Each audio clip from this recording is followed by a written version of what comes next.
Hello, everyone. Good to see you. Been a while since I've been here. Yeah, we thought you abandoned us. Yeah, I'll raise this just a bit. Didn't abandon you. I was in Ukraine and elsewhere, New Delhi. I do not have any opening comments today, so Matt? Okay, well, I can't say that I hold out a whole lot of hope that you'll have much of an answer to this, but I just want to ask what you guys make of the whole Putin, Kim Jong-un thing, what it means to you, or what it suggests to you about the state of the Russian war machine, and also what it means in terms of North Korea. I'll say a few things about it. First, I think it's important to put it in overall context, which is a year and a half ago, President Putin launched this war against Ukraine with his full-scale aggression with a dream of restoring the glory of the Russian Empire. That hope, that expectation of his has failed. It will continue to fail. And I think there's no better evidence of that than now, a year and a half later. Not only has he failed to achieve his goals on the battlefield, but you see him traveling across his own country, hat in hand, to beg Kim Jong-un for military assistance. And the fact that it comes just after the G20 this weekend, where President Biden was there meeting with his fellow counterparts, leaders of major countries in the world, and President Putin was nowhere to be found, I think largely because of his own international pariah status that he has foisted upon himself through his actions. So in terms of what it means going forward, I think obviously it means that he is having trouble sustaining the military effort, and so is looking for help from North Korea. And in terms of what our reaction will be to it, so we're going to monitor very closely the outcome of this meeting.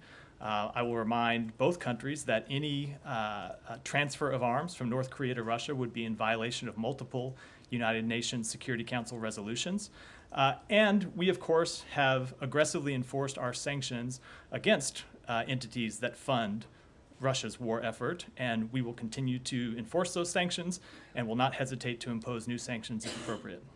On North Korea? I think I want to wait and see what the outcome of the meeting is before speculating, but we have always looked to impose sanctions and hold accountable countries or entities that fund Russia's war effort. Before I ask one more on this, just, how many entities are there left in North Korea that don't have U.S. sanctions? That's a good question. I'm not able to answer. Are there any? I am sure that there are, but maybe I don't have there's a corner store in downtown Pyongyang. I've not been to Pyongyang recently, so I can't. I honestly don't know. I haven't been either, but I have been twice, and there are stores there that still sell Pepsi and Coke and stuff like that. At least there were. So, I just, if you're going to impose more sanctions on North Korea, I don't understand why that's. No, look, is it a punishment, or is it an attempt to be a deterrent? Because it's not working if it's.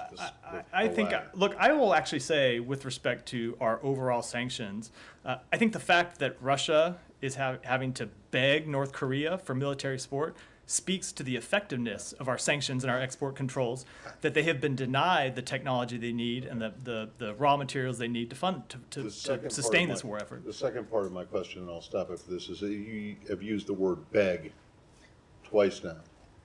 What makes you think that he's actually begging? Don't the Russians have anything to offer the North Koreans that the North Koreans might want? That may be the outcome of this meeting. Why do you use the word beg?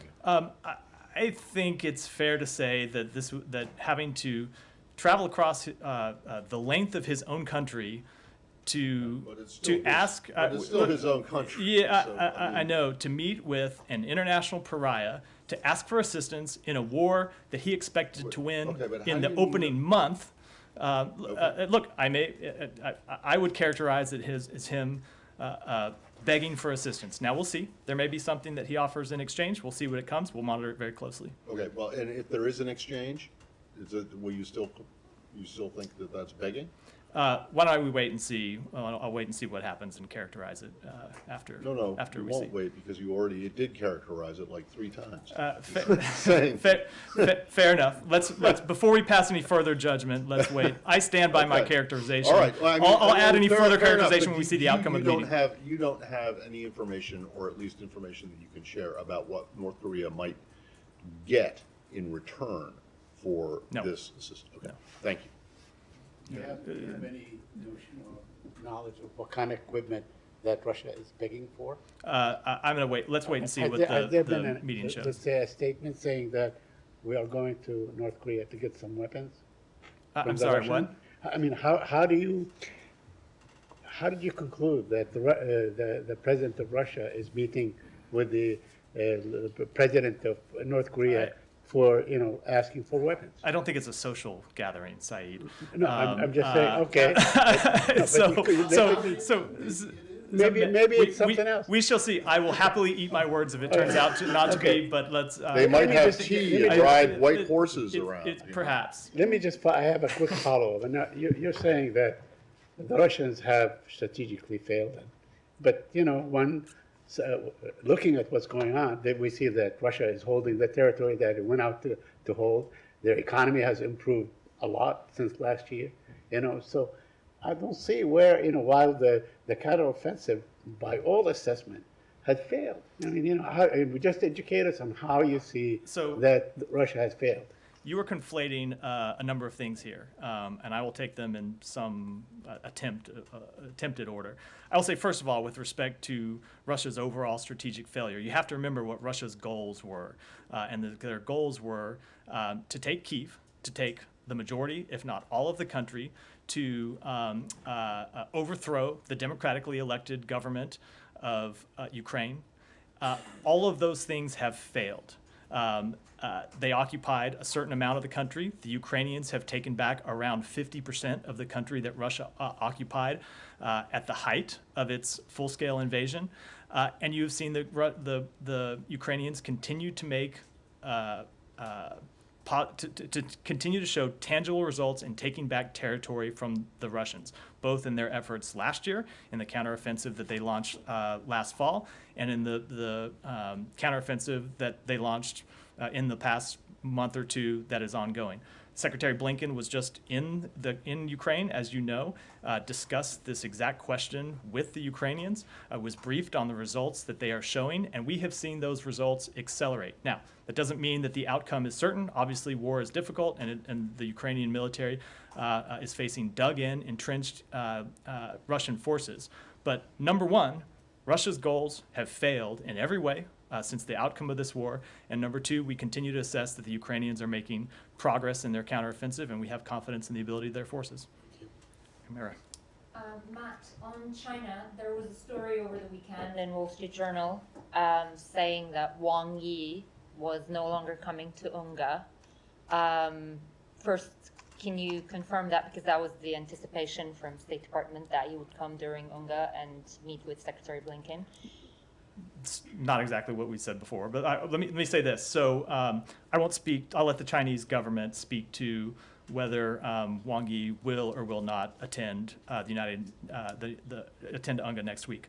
But that said, whether it's at UNGA or whether it is after UNGA, sometime before the end of the year, it is still our expectation that Secretary Blinken will host Foreign Minister Wang Yi here in the United States. Would that be in Washington then? I don't have any meetings to announce. I'll wait until we have something firmed up that we can announce, but it's still our expectation that meeting will take place. The fact that he's not coming to UNGA, does the administration in any way see that as something that might derail a possible Xi-Biden meeting in November? No, we have been clear. It's sometimes difficult to speak to these because I'm asked to speak. It's not what I'm saying you're doing, but ask me to sort of speak on behalf of the Chinese government, which I will not do. I will speak for the United States and for the State Department and what our hopes and what our expectations are with respect to engagement with the Chinese government and with our Chinese counterparts. And that is, as we have said, we think it is important to engage directly in one-on-one conversations. That's why Secretary Blinken traveled to China and kicked off a series of meetings both at the cabinet level and the sub-cabinet level that have taken place since then. As the president has said, he hopes to meet with President Xi sometime later this fall. We believe there is no substitute for one-on-one conversations at the leader level. So we will continue to work towards a possibility of those meetings, but we don't have anything to confirm at this Right. point. Just a couple of small things on this. You mentioned 3 cabinet level U.S. officials, and I was in one of those trips, and Special Envoy John Kerry also went to Beijing, and all One of that. in addition to ours, or you mean ours? I'm sorry? One in addition to the one, to our meeting? Well, I mean, Yeah. 3 cabinet Yeah, level yeah. plus like John Kerry, and all of that happened within a span of less than 3 months, and we've seen no reciprocity, and now we learn that Wang Yi is probably not going to be coming during UNGA. Does the administration take this as a bit of a snub? Not at all. We think it's important to continue these conversations. The conversations have been ongoing. As the secretary said, he extended the invitation to the then foreign minister when he was in China. That invitation was accepted. It has since been transferred over to the new foreign minister. We expect it to be accepted, and we expect that meeting to take place. But ultimately, we can only, we think it's important to have these conversations, and we will continue to have them, and we expect them to continue to take place. But we can't speak for the Chinese government about when and where they will send their ministers. Those are decisions for them to make. Final one, is Secretary Blinken going to meet with, I believe that was VP, Chinese VP, who's coming instead of Wang Yi during UNGA? I don't have any meetings to announce at this point, maybe as we get closer. Thanks. Yeah, Jen. Can I switch to Ukraine? Yeah. President Zelensky, in an interview with Fareed Zakaria over the weekend, said he was expecting or hoping he would get ATACMS by this autumn. Has there been a change in the U.S. Position on providing ATACMS to Ukraine? There has not been. You saw Secretary Blinken speak to this over the weekend. We always assess the military assistance that we can provide to Ukraine, both what is appropriate to provide at any given point, what we are able to provide at any given point, and what our allies and partners who are part of this coalition can provide to them. It's a question that we continue to take up and continue to look at, but there's been no change at this point. Is it the U.S. assessment that these would be effective weapons for Ukraine in its counteroffensive? I think I will just say that these are ongoing conversations that we have with our Ukrainian counterparts, as well as conversations we have inside the United States government, but we don't have any new position to announce at this point. Yeah, Leon. Yeah, I was wondering, the secretary gave a series of interviews over the weekend, CNN and ABC, what have you. I found that, you probably won't agree, but that he was at pains to, over the G20, to explain how it could have been a success when, speaking of Ukraine, Russia is not mentioned in the statement. On climate issues, it's way under par of what was expected. There wasn't the Chinese president present in India, and so my question is, do you still think it was a success or a missed opportunity? We absolutely believe it was a success. I will just say with respect, let's take a moment. First, with respect to the statement, the G20 is a big organization. Russia is a member of the G20. China is a member of the G20. There are members that have a diverse range of views. We believe the fact that that organization was able to issue a statement that calls for respecting the territorial integrity and sovereignty and saying that those principles should not be violated is an extremely important statement, because that is exactly what is at heart of Russia's full invasion of Ukraine. It is those very questions. So we thought that was an incredibly important statement for them to make. You also saw important announcements made at the G20 about new economic arrangements between Saudi Arabia and India that the United States was a part of. And I will say, with respect to President Xi not attending, I'm not going to speak to whether President Xi should have attended or should not have attended. I will say we found it incredibly productive for President Biden and Secretary Blinken to be there engaging directly with their counterparts. As I said in response to a question a moment ago, there is no substitute for that, and we found it incredibly productive for the interests of the United States to be able to have those conversations and advance them, as the White House made public over the weekend. In addition to the sessions, the president had a number of pull-asides with leaders of other countries where we were actively advancing the foreign policy priorities of the United States, including engaging on the war in Ukraine. Follow up on that. Yeah. May I come back? I have two housekeeping questions for the first round, but before that, let me follow up on what you just said. Russia and China were members of that very organization last year as well. So is there any reason why we did not see? I think if you go back and look at the statement that issued last year, there was a note, and I will need to follow up to get the exact. There was a note that Russia had abstained from that statement or did not join it. So it was a different statement last year from a different collection of countries. What was the role of Lavrov in this process? Has there been any interaction between the U.S. delegation and the Russians? There was no interaction between Secretary Blinken and Foreign Minister Lavrov. I'm not aware of any other interactions between the U.S. and Russian delegations. I can't rule out the fact that someone said hi in the hallway or something, passing each other, but I do not believe there were any substantive interactions. All right, I have two housekeeping, if you don't mind. Who is the State Department Chief Cyber Ambassador right now? Because I got confused. Nate Flick was the leader who was leading the bureau, and today's appointment of Dr. Eileen Donoghue. It's to pursue. I'll get you back to you with the exact substance, but she is appointed to lead a slightly different effort, and it's outlined in the statement that we issued, and we can follow up with you separately on some of the specifics. Any connection between this appointment and reports that you have seen cyber escalation from Russia? No. No. Okay. The last question on housekeeping again. The secretary spoke with President Aliyev of Azerbaijan on September 1st, and it was some sort of urgent call because he was traveling.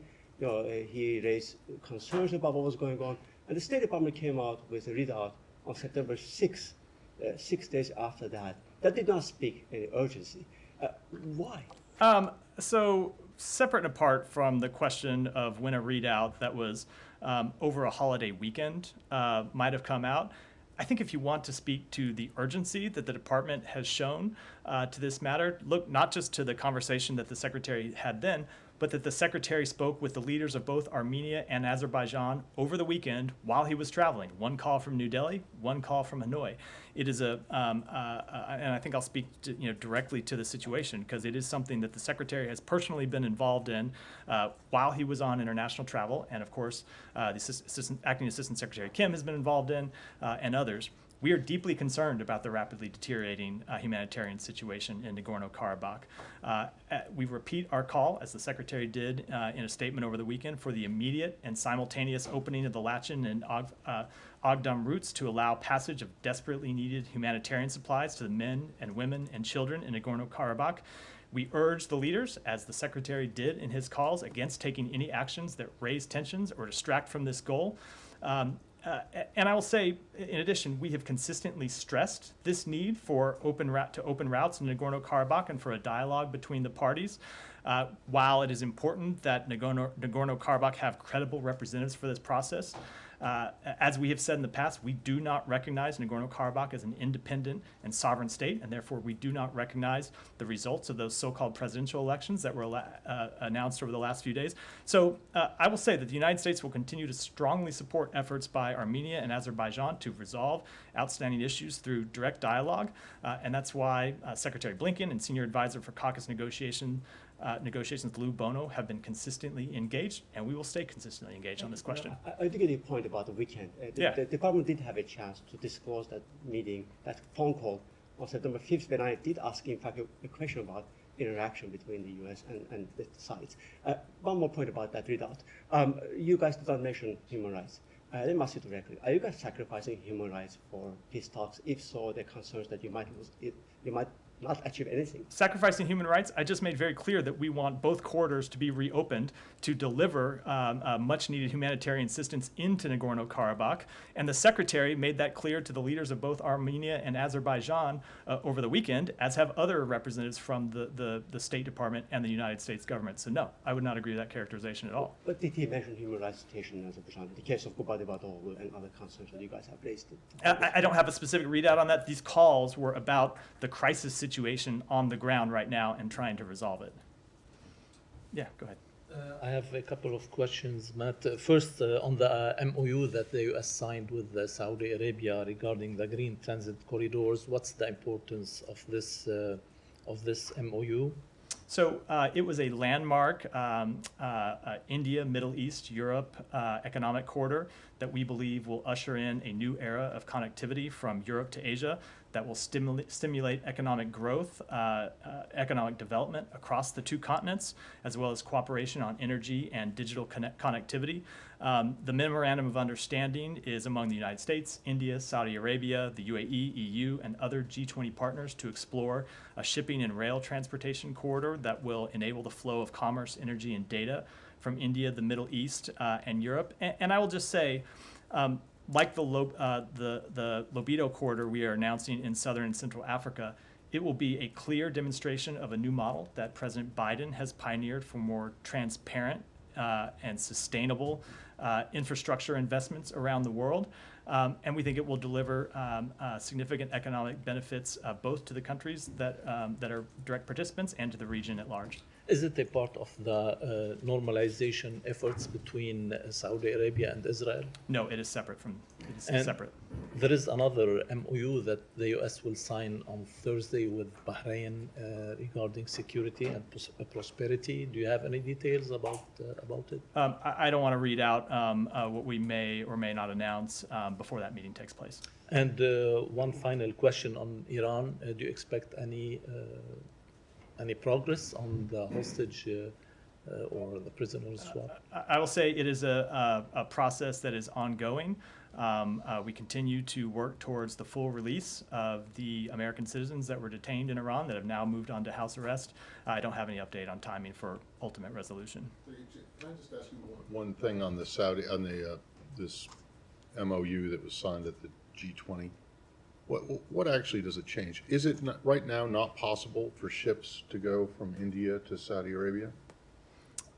It is possible. Oh. We believe it will explore that the creation of a new shipping and rail transportation corridor, shipping and rail. Okay, where's the rail part? Will enable. What's the new? So the rail memorandum. part? This is the signing of a memorandum of understanding that is going to lead to the full implementation of this corridor. I don't think I can speak to details before they have been fully established. So right now, ships, Were you shipping looking on the container map ships here? can go from India to Saudi Arabia. Correct. And vice versa, Correct. right? And those goods can be transported up the peninsula. And there will be a new rail and shipping transportation corridor Okay, established and with then they go, and then significant. they go into the UAE, and then they go into Jordan, and then into Israel, and then where do they go? I'm going to say, with respect to this agreement, this is the signing of a memorandum of understanding. I'd like that to will know be what the fleshed rail out with part of further this further is. details, and those details will be coming in further months as they are fully implemented with the countries who signed onto the MOU. Okay, so did the Egyptians have anything to say about this? We do not believe that this will in any way hurt Egypt. In fact, it will deliver positive economic benefits for the entire region. Okay, so you do not think that once this is completed, whenever that is, it will mean that goods being transported from South Asia to Europe that bypassing the Suez Canal won't affect Egypt at all? There is no replacement for the Suez Canal, but I will note that there is a maximum throughput through the Suez Canal every day. And we do not believe that this economic corridor will in any way displace or replace the Suez Canal, and we believe ultimately it will deliver economic benefits for the entire region.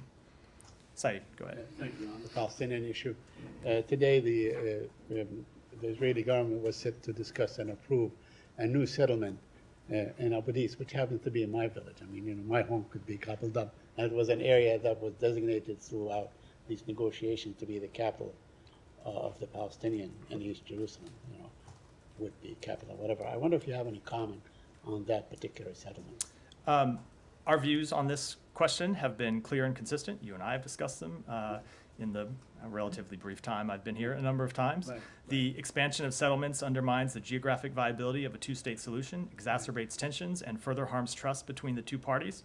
We strongly oppose the advancement of settlements and urge Israel to refrain from this activity. We take the issue very seriously as it impinges on the viability of a two-state solution, and we raise it at the highest levels on a consistent basis. So are you telling the Israelis to steer away from Abu Dis, my town?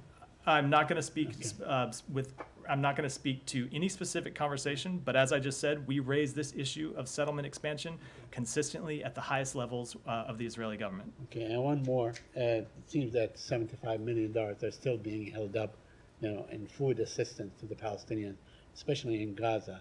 I guess it's awaiting maybe the end of the fiscal year and so on. And I wonder if you could comment on this, because the situation, as you've probably been following up with UNRWA and with the distribution of food and the assistance of food in Gaza, cannot wait till the end of the fiscal year or the beginning of the new one. I would say that we agree that funding for UNRWA supports provision of food, healthcare, education, relief, and social services, which are more vital than ever with the worsening violence in the West Bank and Gaza and deepening economic decline in the region. And we are committed to working with the UN and our international partners to provide rapid humanitarian assistance and to marshal international support for recovery efforts in a manner that benefits the Palestinian people. So we would agree that this funding is important and are trying to move it through. Yeah. Changing regions completely. Today marks the 50th anniversary of the coup in Chile, Pinochet. I haven't seen a statement yet from the State Department. Coming shortly after this briefing. Okay, well, maybe you'll... I saw it just before the briefing and didn't have a time to dig into it, so we'll have one. There's also another anniversary that I can't think of what it might be. 9/11, and there was a statement from the secretary this morning, and of course President Biden is attending an event in and Alaska. the second anniversary. Yes, correct. Yeah. On Chile, the U.S. has spoken of a dark chapter, what have you, but is the United States ready to, but has never really formally, officially apologized for supporting the coup? Is the United States ready to do so? So you'll see us speak to this in more detail in the statement that we'll put out. I'm not going to speak with that level of specificity to events that happened in a previous administration 50 years ago. I will say that the anniversary is a moment for us to pay our deepest respects to the victims of the repression that followed that coup, to honor the extraordinary bravery and sacrifices of countless Chileans who stood up for human rights and fought for an end to the dictatorship and a peaceful return to democracy. And for our part in the Biden administration, we have tried to be transparent about the U.S. role in that chapter of Chilean history by recently declassifying declassifying documents from 1973, as the Chilean government has requested us to do. And I will just say that going forward, we've reaffirm our full commitment to supporting democracy and upholding rights, of course, in Chile and beyond. But you won't go further than that? No. Go ahead. I'll come to you next. Finally, when we have closed the chapter of the cipher, we can now move to the effects of cipher. My question is... That doesn't sound like we've closed the chapter. Well, it's not going to be closed until it gets somewhere. So after this whole thing, now today you can say that in 1 year today, the economy of Pakistan is... Basically, Afghanistan economy is 4 times stronger. What does the State Department say to that? To the economy of Pakistan. The dollar rate in Afghanistan is 4 times stronger than the dollar rate in Pakistan. I've spoken to this on a number of occasions about our support for reforms that would allow the improvement of the economy in Pakistan, and will continue to do so. And one thing, I'm sure this is a little bit older story, but keeping in view this whole thing that is happening, the ambassador in Pakistan, Mr. Bloom, visited the chief election office. I was just wondering, how does the State Department or the diplomats have anything to do with going and meeting the chief election office of any country? So I will refer you to the embassy for specific comment on that meeting, which I'm sure they would be happy to provide. But I think I see where you're going with the question, and so I will reiterate what I've said a number of times, which is that the United States does not take any position with respect to the outcome of an election in Pakistan. We do not support any one political party or any candidate in Pakistan, but we, of course, urge free and fair elections in Pakistan, as we do throughout the world. Jen? Thank you. In Libya, there's reportedly massive flooding, up to 2,000 people impacted. Does the U.S. have any comment or way to confirm that number? I'm not able to confirm the number. I've seen the reports, of course, and pass on our deepest sympathies to those affected, but I don't have a specific number. Just staying on Libya and the other anniversary that is today, or the Benghazi attack. I know it was noted in the Secretary's in the statement. Secretary's Yeah. statement, but is there anything else going on to commemorate that or the people who died there? No, other than the Secretary noting, of course, what a moment it was for the State Department. Mara, and then I'll go to the back. Matt, just on China again, because there are so many things. The defense minister hasn't been seen in public for 2 weeks, and U.S. ambassador to Japan seems to weigh on the issue with a tweet, which makes me wonder if the United States has an assessment on the whereabouts of the defense minister and whether you officially think of him as having disappeared, whether you have any idea about his whereabouts. I do not have an assessment of his whereabouts. Do you have any answer to why the U.S. ambassador to Japan might have weighed on the issue? I think Rahm Emanuel, throughout his career, has spoken in a colorful manner and continues to do so. So are you saying this tweet was not cleared by the State Department? I'm not going to speak to our internal clearance processes other than to say, as I said, Rahm Emanuel has always had a colorful way of speaking in all of his positions in government, and that clearly continues. What was colorful about it? That was fairly colorful. Abby? Why? I'll let my comment speak for itself, I think. Abby, go ahead. Thanks. On Morocco, can you bring us up to date on the latest efforts by the U.S. to assist in the aftermath of that earthquake, and what U.S. citizens may or may not have been affected or impacted by it? Yeah, let me speak to the last question first, which is we are not aware at this point of any U.S. citizens who have died as a result of the earthquake. We are aware of a small number of injuries, but not any fatalities. But of course, the rescue efforts continue, so that number could change, or that fact could change. With respect to our efforts, Secretary Blinken spoke with the foreign minister of Morocco over the weekend, again from New Delhi at the G20. Expressed, first of all, his deepest sympathies and condolences for the loss of life and suffered by the Moroccan people and the destruction to their country.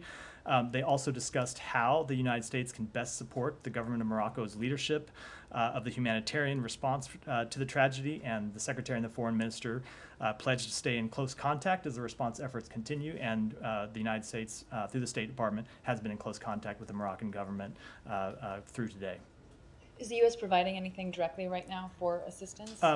We have made the offer for assistance and are in close consultations with the Moroccan government about how we can best provide that assistance. Yeah.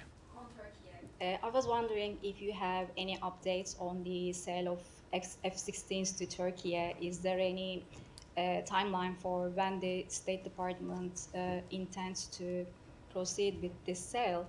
And also, you and other U.S. officials have repeatedly said the F-16 issue and Sweden's NATO accession were not linked. But yesterday, the Turkish President Erdogan, after having a brief chat with Biden on the sidelines of the G20, said that the U.S. makes such a connection, and it quote upsets Ankara. How do you explain that? Are you still in the same position of not linking those two separate issues? So, two things about it. One, I don't have an update on the timing. But with respect to whether they are linked, we do not believe that they are linked or should be linked. But as we have said before, and as we have made clear to the Turkish government, of course, the sale of F-16s is something that has to be approved by the United States Congress. And there are members of Congress who believe that the two issues are closely tied together. So while we do not believe that they are linked, we're not the only actor in this process. And we've made that clear directly to Turkish officials. So on the North Korea, the Putin-Kim meeting, the administration has been briefing us before that it was Kim who was expecting this visit as one of the conditions for